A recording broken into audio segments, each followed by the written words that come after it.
ورحمۃ اللہ وبرکاتہ۔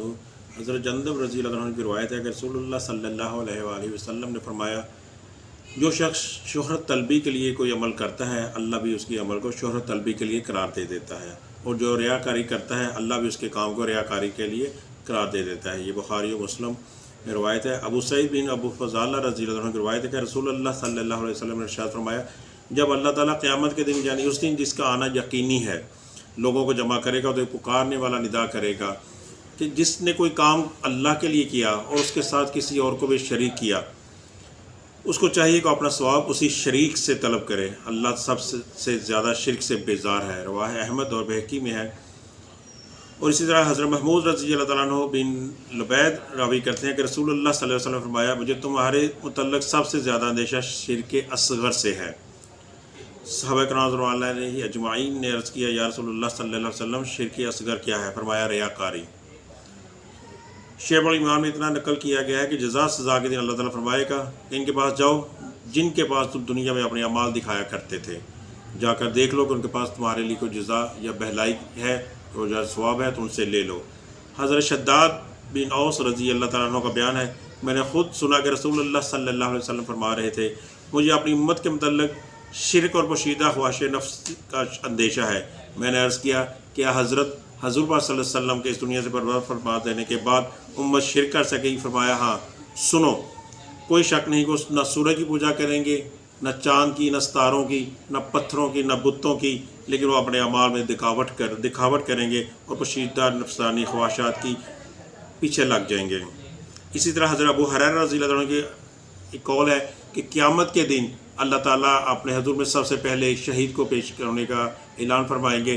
شہید جب پیش ہوگا تو اللہ کے رسول اللہ تعالیٰ اسے پوچھیں گے اور اسے کہیں گے، میں نے تمہیں جو نعمتیں عطا کی ہیں کیا تم اس کا اقرار کرتے ہو؟ وہ شہید کہے گا، جی ہاں، آپ نے مجھے تمام نعمتیں نوازی تھی۔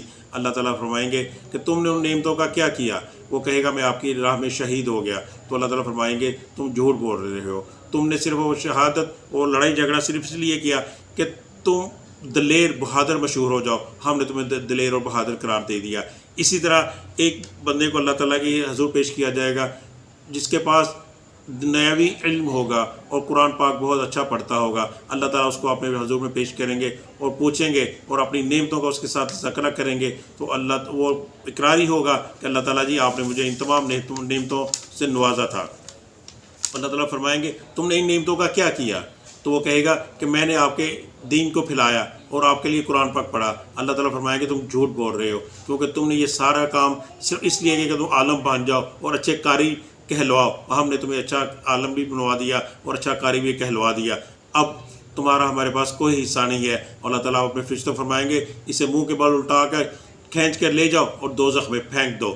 اسی طرح ایک وہ شخص حاضر ہوگا جس کو اللہ تعالیٰ نے دنیاوی طور پر بہت مال و دولت دیا ہوگا، مال و متاع ہوگا۔ اللہ تعالیٰ اس کو اپنے حضور پیش کریں گے اور اس سے فرمائیں گے اور اسے اپنی نعمتوں کا ذکر کریں گے، تو وہ شخص کرے گا، ہاں اللہ تعالیٰ آپ نے مجھے بہت زیادہ نوازا تھا۔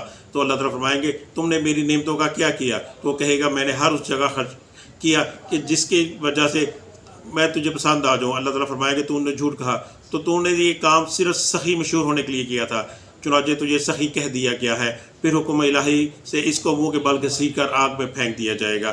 یہ رواہ مسلم میں ہے، اور بغوی نے یہ حدیث مزید نقل کی ہے اور اس میں مزید ایک اضافہ کیا ہے کہ حضرت ابو ہریرہ رضی اللہ عنہ فرماتے ہیں کہ اس کے فرمانے کے بعد اللہ کے رسول نے میرے زانوں پر ہاتھ مار کے فرمایا، اے ابو ہریرہ رضی اللہ عنہ، اللہ تعالیٰ کی مخلوق میں یہی تینوں ایسے ہوں گے جو قیامت کے دن سب سے اول دوزخ ان پر بھڑکائی جائے گی، یعنی سب سے پہلے یہی تینوں دوزخ کا ایندھن ہوں گے۔ وَمَا عَلَيْنَا إِلَّا الْبَلَاغُ الْمُبِينُ۔